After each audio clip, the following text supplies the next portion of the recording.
Hello students, electrostatics की next video में आपका स्वागत है। आज की क्लास में हम इलेक्ट्रिक फ्लक्स के बेसिक प्रॉब्लम्स के बारे में डिस्कस करेंगे। लास्ट क्लास में हमने इलेक्ट्रिक फ्लक्स को समझा था, इलेक्ट्रिक फ्लक्स के कॉन्सेप्ट समझे थे और फ्लक्स का हमने एक फॉर्मूला डिराइव किया था, ई ए कॉस थीटा। ई क्या है? इलेक्ट्रिक फील्ड है। ए क्या है? एरिया वेक्टर है। And theta is angle between electric field and area vector. और फिर हमने एरिया वेक्टर को भी अच्छे से डिफाइन किया था। तो मैं आपसे रिक्वेस्ट करूंगा कि अगर आपने इलेक्ट्रिक फ्लक्स वाला वीडियो नहीं देखा है तो एक बार आप उस वीडियो को जरूर देखें। ठीक है, आज की क्लास में हम इलेक्ट्रिक फ्लक्स से रिलेटेड कुछ बेसिक प्रॉब्लम्स, इलेक्ट्रिक फ्लक्स हम किस तरह से कैलकुलेट करते हैं, ठीक है, और अपने फ़ायदे के लिए हम इसको फर्दर कैसे यूज़ करेंगे, तो उस बारे में डिस्कस करने वाले हैं। तो यहाँ पे मैंने कुछ एग्जांपल्स की हेल्प से ये डिस्कस किया है। हमारे पास पहला एग्जांपल है जिसमें एक पॉजिटिव और नेगेटिव चार्ज का मैंने कॉम्बिनेशन लिया। तो इलेक्ट्रिक फील्ड लाइंस आपको दिखाई दे रही है, पॉजिटिव चार्ज से इमर्ज होती हुई और नेगेटिव चार्ज में टर्मिनेट होती हुई। ठीक है, तो डिफरेंट क्लोज सरफेस के लिए मैंने यहाँ पे डिफरेंट क्लोज सरफेस लिया है। मैंने क्लोज सरफेस लिया है जो पॉजिटिव चार्ज को कंप्लीटली कवर करता है। क्लोज सरफेस मैंने एक्सप्लेन किया था लास्ट क्लास में। क्लोज सरफेस कैसा था?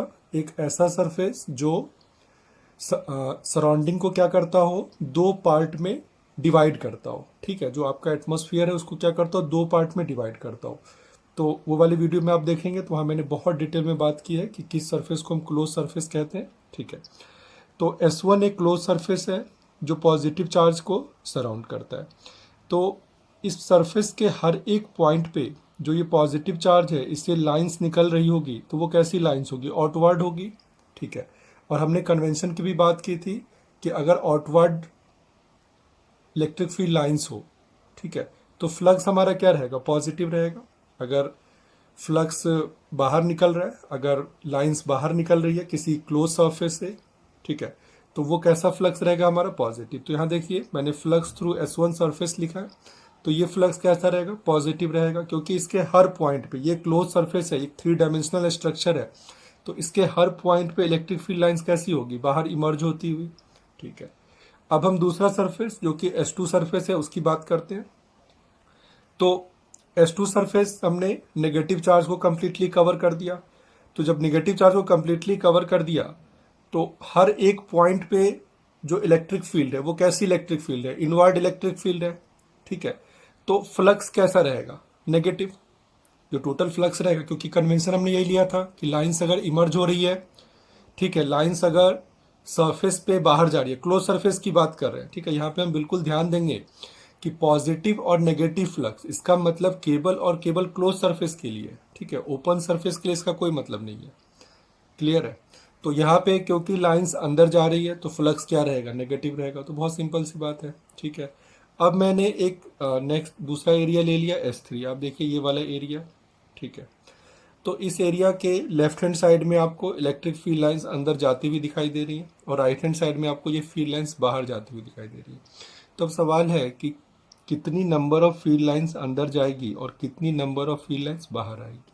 ठीक है, तो मैं आपको बता दूं कि जितनी नंबर ऑफ फील्ड लाइंस किसी सरफेस पे एंटर करती है, same number of field lines क्या होती है? इमर्ज भी करती है।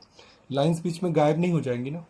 ठीक है, तो जितनी फील्ड लाइंस अंदर हो रही है तो उन सब का फ्लक्स क्या होगा?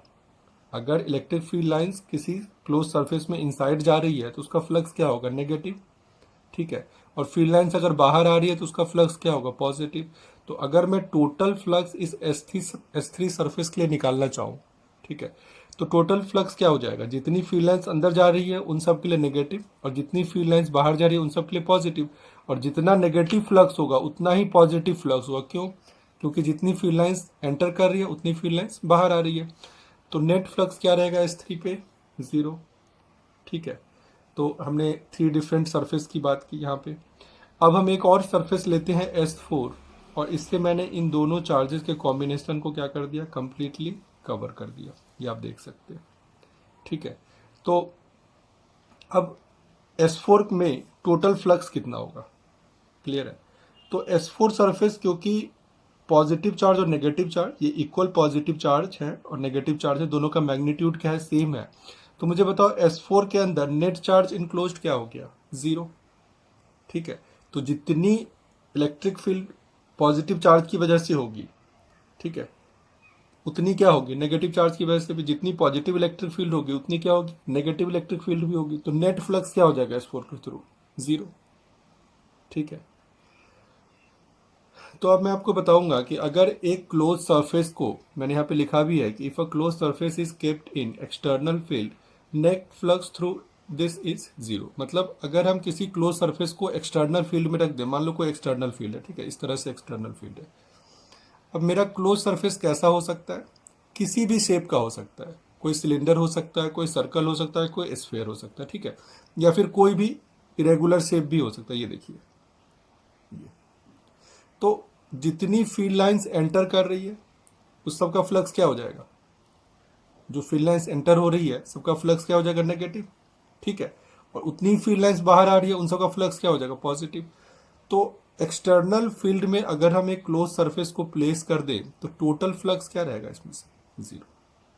ठीक है, तो फ्लक्स किसी क्लोज सरफेस में कब हो सकता है, फ्लक्स किसी क्लोज सरफेस में तब हो सकता है जब हम कोई चार्ज इसके अंदर रखें। ठीक है, क्लियर है बिल्कुल ये। चलिए अब हम एक नेक्स्ट एग्जांपल देखते हैं। यहाँ पे हमने फिर से एक सिलेंडर लिया, ठीक है, ये सिलेंडर आपको दिखाई दे रहा है, और इसे फिर से हमने एक्सटर्नल इलेक्ट्रिक फील्ड में रख दिया। तो देखते हैं कि इसके डिफरेंट सरफेसेज हैं, तो वन बाय वन करके हम हर सरफेस की बात करेंगे। मैंने यहाँ पे इसे 3 डिफरेंट सरफेस में यहाँ पे इसको डिवाइड कर दिया। ये हमारा एक्स है, इधर इसका बेस एक सिलेंडर का, उसे हमने एक्स सरफेस एज्यूम किया, दूसरे बेस को हमने जेड सरफेस एज्यूम किया, और जो कर्व सरफेस होगा सिलेंडर का उसे हमने क्या एज्यूम किया, वाई एज्यूम किया। ये 3 डायमेंशनल स्ट्रक्चर है तो थोड़ा सा आपको सोचना भी पड़ेगा, है ना। तो एरिया वेक्टर तो पता है ना, अगर ये सरफेस लेफ्ट की तरफ इसका फेस है तो एरिया वेक्टर क्या होगा, लेफ्ट की तरफ ही, ऐसे परपेंडिकुलर, इस सरफेस पे क्या रहेगा, परपेंडिकुलर। राइट वाले सरफेस पे देखो एरिया वेक्टर क्या रहेगा, इस तरफ परपेंडिकुलर। ये जो कर्व सरफेस है इस पे देखो एरिया वेक्टर क्या रहेगा, इस तरह से परपेंडिकुलर। ठीक है, तो फ्लक्स थ्रू सिलेंड्रिकल सरफेस मैं निकालने वाला हूं, तो तीनों सरफेस की वन बाय वन बात कर लें। अगर मैं एक्स सरफेस की बात करूं तो यहाँ पे मुझे इलेक्ट्रिक फील्ड और एरिया वेक्टर का डायरेक्शन बताओ। इलेक्ट्रिक फील्ड किधर है, टुवर्ड्स राइट, और एरिया वेक्टर किधर है, टुवर्ड्स लेफ्ट। मतलब इलेक्ट्रिक फील्ड का ये डायरेक्शन है, ठीक है, दिख रहा है आपको, और एरिया वेक्टर का ये डायरेक्शन है। तो दोनों के बीच बनने वाला एंगल बताइए, 180 डिग्री। तो थीटा कितना आ गया, 180 डिग्री। फ्लक्स हम निकालेंगे, ठीक है, तो फ्लक्स हम क्या निकालेंगे, वैसे तो ये पूरा का पूरा सरफेस क्या है, परपेंडिकुलर है इसके ऊपर, तो इसके बीच में फिक्स्ड एंगल है 180 डिग्री। ठीक है, तो क्या आ जाएगा ये, ई डी ए कॉस 180, यही होगा ना। हमने एक छोटा सा एरिया लिया है तो उसके लिए डीए लिखा है, बाद में इंटीग्रेट कर देंगे तो ये आ जाएगा। तो माइनस ये हम चाहते तो डायरेक्ट भी लिख सकते थे। ठीक है, ये पूरा का पूरा एरिया क्या है, एंगल अलग अलग नहीं है, या फिर एरिया वेक्टर क्या है, अलग अलग नहीं है। ठीक है, तो हम चाहते तो पूरा डायरेक्ट भी ले सकते थे एरिया, तो डायरेक्ट हमारा क्या आ जाता है, ई ए कॉस 180 करते तो माइनस ई ए। ठीक है, तो एक्स सरफेस से हमारा फ्लक्स क्या हो गया, माइनस ई ए। क्लियर है। अब हम जरा जेड की बात कर ले, जो इसी के जैसा एक दूसरा सरफेस जो राइट साइड में है। तो इस तरफ क्या होगा, ई का डायरेक्शन ये रहेगा और एरिया वेक्टर का भी डायरेक्शन यही रहेगा। एंगल कितना इन दोनों के बीच में बताइए, थीटा कितना है यहाँ पे, 0 डिग्री।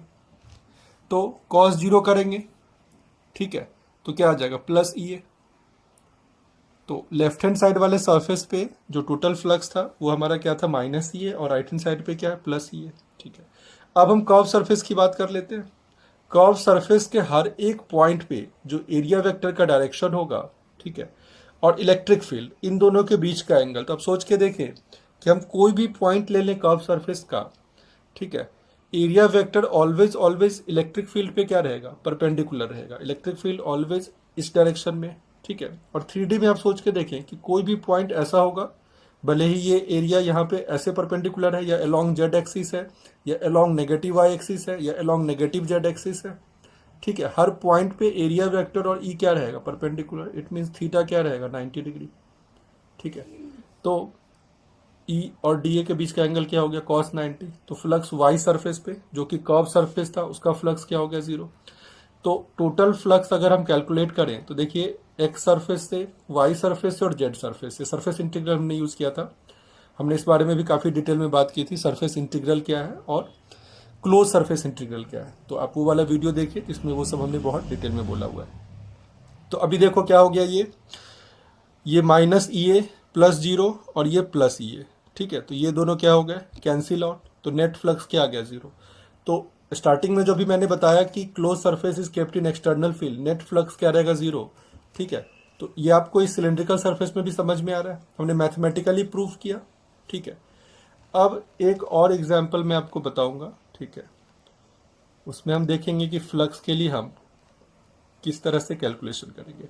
हमारे पास एक कर्व सरफेस है, जैसे हमारे किचन में कोई फ्राई पैन होता है, तो सपोज उसी तरह का कर्व सरफेस है।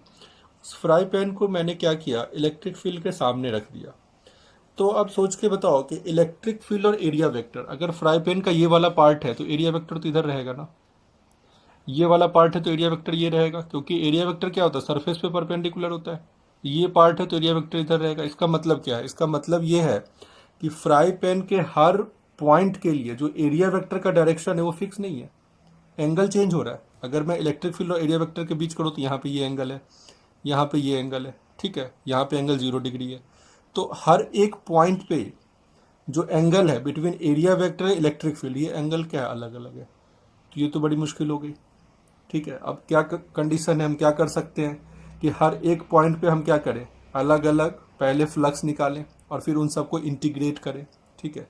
तो अगेन वो बड़ा लेंदी प्रोसीजर होगा, ठीक है। तो मैं आपको एक ट्रिक बताऊंगा जिसके थ्रू आप इस तरह का कोई भी कर्व सरफेस, अभी तो हमने एक फ्राई पैन लिया, वो फिर भी रेगुलर सरफेस है, कोई इरेगुलर सरफेस भी हो सकता था। सपोज फ्राई पैन को आपने क्या किया, हिट किया चारों तरफ से और वो इरेगुलर हो गया, तो अब वहां पे जो एंगल्स होंगे वो और भी बहुत ज़्यादा छोटे छोटे सरफेसेज आ गए और एंगल्स क्या हो गए, और भी ज़्यादा चेंज हो गए। क्लियर है।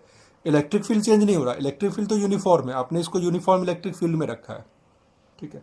तो हम क्या करेंगे अभी, अच्छा मुझे बताओ कि ये जो फ्राई पैन है ये कैसा सरफेस, ये ओपन सरफेस या फिर क्लोज सरफेस है। क्लोज सरफेस की डेफिनेशन से हमें पता है कि ये एक क्लोज सरफेस नहीं है, क्योंकि इसका ये वाला पार्ट तो ओपन है ना। क्लोज सरफेस कब होता, जब इसको भी आप कवर कर देते, मतलब एक फ्राई पैन को अगर आपने कवर से कवर कर दिया है, ठीक है, उसके ऊपर आपने ढक्कन लगा दिया, तो वो एक क्लोज सरफेस है, अदरवाइज वो एक ओपन सरफेस है। तो हम क्या करेंगे, सिंप्लिसिटी के लिए इसे एक क्लोज सरफेस बनाएंगे। कैसे बनाएंगे, मैंने क्या किया, इस फ्राई पैन के ऊपर एक बेस लगा दिया, एक ऐसा, कैसा बेस होगा, शेप कैसा होगा बताओ, एक सर्कुलर शेप होगा, एक सर्कुलर शेप मैंने इसके ऊपर लगा दिया, ठीक है। तो अब क्या बन गया, ये एक क्लोज सरफेस बन गया, ठीक है। अब ये क्या बन गया, एक क्लोज सरफेस बन गया। तो जितना फ्लक्स यहां से एंटर होगा, ये बेस के थ्रू जितना फ्लक्स एंटर होगा उतना ही फ्लक्स यहां से बाहर निकलेगा। एंटर वाले फ्लक्स को हम क्या बोलते हैं, नेगेटिव, निकलने वाले फ्लक्स को क्या बोलते हैं, पॉजिटिव। तो अगर मैं इस फ्राई पैन को भूल जाऊं, ठीक है, गौर से मेरी बात सुनेंगे, अगर मैं इस फ्राई पैन को भूल जाऊं, केवल बेस से फ्लक्स निकालूं, तो जितना फ्लक्स बेस से होगा उतना ही फ्लक्स तो फ्राई पैन से भी होगा ना, ठीक है। लास्ट एग्जाम्पल में हमने देखा था कि जितनी लाइंस एंटर करेगी उतनी लाइंस क्या करती है, एग्जिट भी होती है। तो इसको हम भूल गए, अब बेस के थ्रू जो कि एक सर्कुलर पार्ट है, मैंने क्या किया, इंटीग्रेट कर दिया ई डॉट डी ए, ठीक है। डीए का इंटीग्रेशन क्या होगा, ये एरिया क्या होगा, पाई आर स्क्वायर। अगर सपोज ये आर रेडियस है तो डीए का इंटीग्रेशन क्या होगा, पाई आर स्क्वायर, ठीक है। और क्योंकि ये एंटर हो रहा है तो एंगल क्या होगा, गौर से देखो, ये एरिया वेक्टर का डायरेक्शन ये है, ठीक है, और ई का डायरेक्शन क्या है, towards right, area vector towards left है, एंगल कितना है, 180 डिग्री। तो डायरेक्शन क्या रहेगा, नेगेटिव। बताओ क्लियर है। तो ये डायरेक्शन नेगेटिव है और एरिया वेक्टर का हमने इंटीग्रेट किया तो ये पाई आर स्क्वायर, तो क्या आ गया, माइनस पाई आर स्क्वायर ही। तो ये किसके थ्रू फ्लक्स आ गया, इस बेस के थ्रू। हमने इस बेस के थ्रू फ्लक्स निकाल लिया, लेकिन पूछा किसके थ्रू गया था, ये जो फ्राई पैन है इसके थ्रू। तो सेम होगा ना, केवल साइन चेंज कर देंगे फ्राई पैन से, क्योंकि जो फील्ड लाइन्स वो बाहर निकल रही है, तो इमर्जिंग को हम क्या बोलते हैं, पॉजिटिव फ्लक्स, ठीक है। तो यहां पे अगर फ्लक्स हमसे पूछा जाए तो ये क्या आ जाएगा, प्लस पाई आर स्क्वायर, ठीक है। तो मैं समझता हूं कि ये 2-3 एग्जाम्पल बहुत हेल्प करेंगे जब आप फ्लक्स के डिफरेंट न्यूमेरिकल सॉल्व कर रहे होंगे। तो आप साइन कन्वेंशन को भी ध्यान में रखें, ठीक है। और ये भी आप समझें कि क्लोज सरफेस हमारे लिए कितना हेल्पफुल है, किस तरह से हेल्प करता है, ठीक है। तो आज की क्लास में इतना ही, नेक्स्ट लेक्चर में फिर हम और नेक्स्ट कॉन्सेप्ट की बात करेंगे। तब तक के लिए थैंक यू सो मच।